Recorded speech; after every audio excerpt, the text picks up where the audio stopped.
Assalamualaikum warahmatullahi wabarakatuh. Perkenalkan, saya Rasid Ridho Al-Bukhari dengan NIM F1C020121. Saya akan menjelaskan tugas polimer dan komposit yang telah diberikan oleh Prof. Dr. Nasmi Herlina STMT, di mana saya di sini menjelaskan tentang bahan komposit, yaitu pembuatan bodi mobil prototipe dari fiberglass. Proses pembuatan bodi mobil prototipe. Pada tahap pertama pembuatan bodi mobil prototipe, yaitu tahap pertama pembuatan molding atau cetakan dasar bodi prototipe. Sebelum pengerjaan awal yang kami lakukan adalah pencarian bahan-bahan yang diperlukan seperti tanah, pasir, pantai, cetakan beton, dan tanah liat. Pengerjaan awal perbuatan molding bodi prototipe yang kami mulai buat dari cetakan beton, mulai dari panjang, lebar, dan juga tinggi sesuai dengan desain yang diinginkan.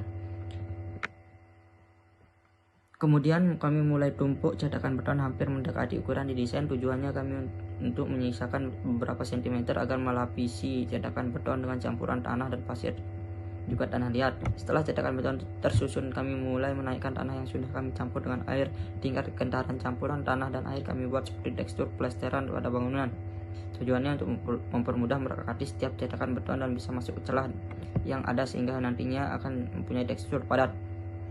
Kemudian kami menutupi cetakan beton sampai benar-benar rata dengan campuran tanah. Kami melapisi cetakan beton dengan campuran tanah sebanyak 4-5 lapis campuran tanah kurang lebih. Kami lapisi campuran tanah sebanyak itu tujuannya pada proses mengukir tidak terkena pondasi dasarnya yang apabila terjadi akan mempersulit proses mengukirnya. Setelah pelapisan cetakan beton dengan tanah sudah selesai, maka masuklah ke tahapan selanjutnya, yaitu tahap kedua, yaitu proses pengukiran campuran tanah sesuai dengan desain yang ada, di mana bentuknya mirip seperti kereta cepat di sini. Di sini kami menyiapkan peralatan mengukir seperti capi yang bermacam ukuran mulai dari yang kecil hingga yang besar, dan beberapa peralatan mengukir yang kami buat sendiri dengan barang bekas yang ada. Pada tahap pengukiran ini kami membutuhkan waktu yang cukup lama karena pada tahap ini ketelitian, kesabaran, dan jiwa seni sangat berpengaruh terhadap hasil cetakan nanti.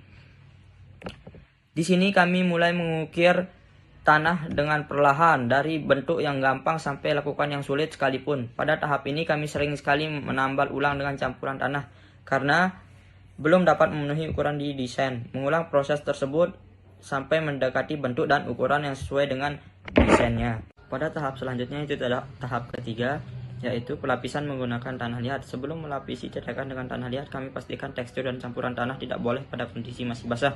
Tekstur dan campuran tanah yang kami timpa dengan tanah liat di sini pada kondisi setengah kering. Kami mulai lapisi cetakan dasar dengan tanah liat. Pelapisan tanah liat dimulai dari bagian bawah, tujuannya untuk menghindari retak yang terjadi karena ada tekanan yang terjadi pada saat melapisi tanah liat.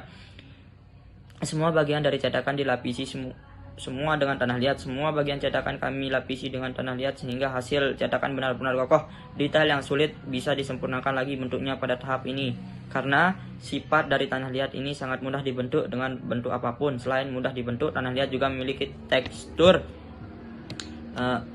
yang sangat halus sehingga hasil cetakan bisa lebih halus dan tentunya didapat detail bentuk yang diinginkan.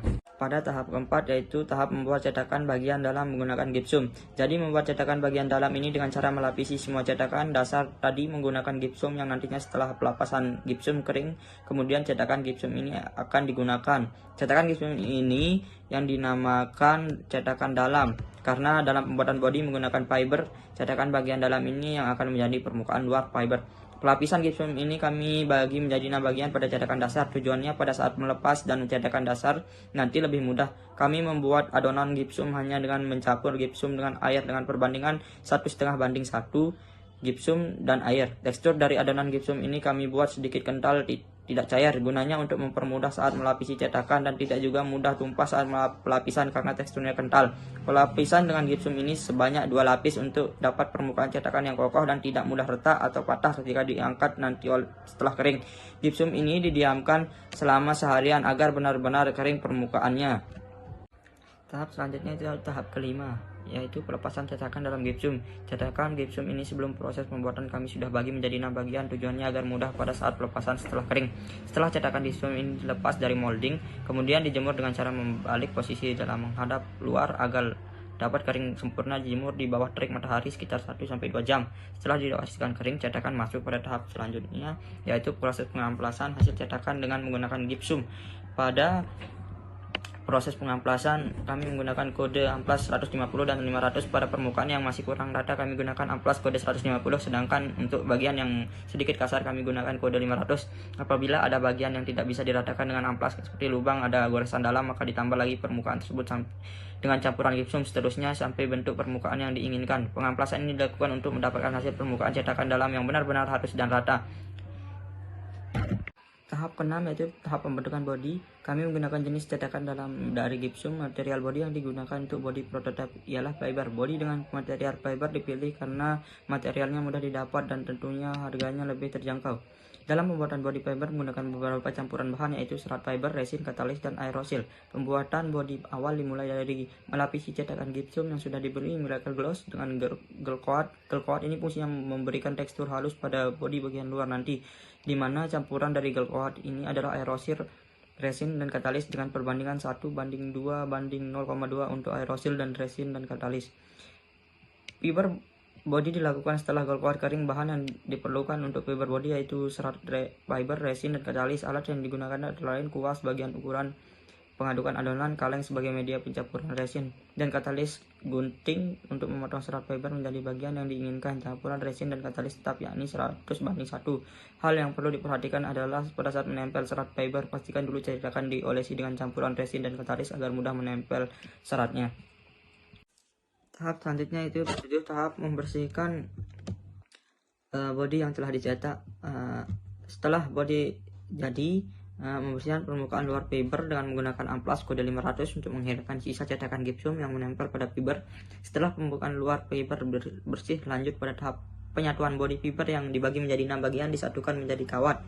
Pasangan bodi ini sebelumnya sudah dibor kecil di setiap sambungannya sebagai tempat untuk mengikat dengan kawat. Setelah tersambung 6 bagian menjadi satu bodi prototipe, bagian dalamnya diresin agar lebih kuat lagi hasilnya. Bodi prototipe yang telah tersambung sempurna menjadi kesatuan bodi. Masuk pada tahap cat dasar. Tahap ke-8 yaitu tahap pemotongan pada bodi prototipe di bagian kaca dan fender. Pemotongan bodi prototipe di beberapa bagian untuk penempatan kaca depan, kaca samping, pintu driver, dan pintu untuk cek engine. Penempatan potongan ini sesuai dengan desain dan ukurannya juga mengikuti dari desain. Memasang kaca pada bodi prototipe menggunakan kaca akrilik dengan ketebalan 1,5 mm dibentuk dengan potongan di bodi dengan bagian depan sedikit melengkung. Lengkungan akrilik menggunakan cara pemanasan menggunakan hot gun untuk mempermudah proses melengkungan akrilik sampai didapat bentuk yang diinginkan. Sebelum memasang kaca diberi list karet untuk menjepit kaca ke bodi nantinya. Setelah list karet terpasang pada bodi, baru pemasangan kaca. Pemasangan kaca dengan cara memasukkan satu bagian dulu ke dalam celah karet list, kemudian memasukkan semua bagian kaca perlahan sampai benar dapat terpasang sempurna. Untuk sebagai bagian pintu, cek engine saja yang tidak menggunakan kaca akrilik dikarenakan mengikuti desain. Pada tahap ke-9 yaitu pengecatan dasar bodi prototipe menggunakan cat dasar epoksi dari Nippon Paint. Perbandingan epoksi dan thinner yaitu 1:0,5. Proses pengecatan dasar ini dilakukan sebanyak 2 lapis dikarenakan pada saat mengecat dasar ada proses pendempulan juga untuk bagian yang kurang rata. Pendempulan dilakukan sampai bodi dipastikan rata dan tidak terdapat pori-pori yang nantinya akan membuat hasil cat tidak bagus. Pengecatan warna utama yang dipilih adalah blue neon dari merek Spider dan perbandingan cat dan thinner 1:3. Pengecatan dilakukan di dalam ruangan dengan jarak pengecatan 30 cm dan jarak pengecatan bervariasi sesuai dengan keperluan dan kondisi di sekitar. Jika berangin maka jarak pengecatan lebih dekat. Penyemprotan cat utama mulai dari lapisan pertama yang hanya tipis atau sering disebut pengkabutan cat. Setelah lapisan pertama merata didiamkan kurang lebih 30 menit. Kemudian lapis kedua pengecatan mulai tebal merata, jangan sampai ada permukaan yang tidak terkena cat. Diamkan cat sampai benar-benar kering. Dan yang terakhir adalah pemasangan stiker pada bodi prototipe, di mana pemasangan stiker ini sesuai dengan apa yang telah ditentukan oleh desain. Mungkin hanya ini yang dapat saya jelaskan tentang bahan komposit dari pembuatan bodi mobil prototipe dari bahan fiberglass tersebut. Sekian dan terima kasih. Assalamualaikum warahmatullahi wabarakatuh.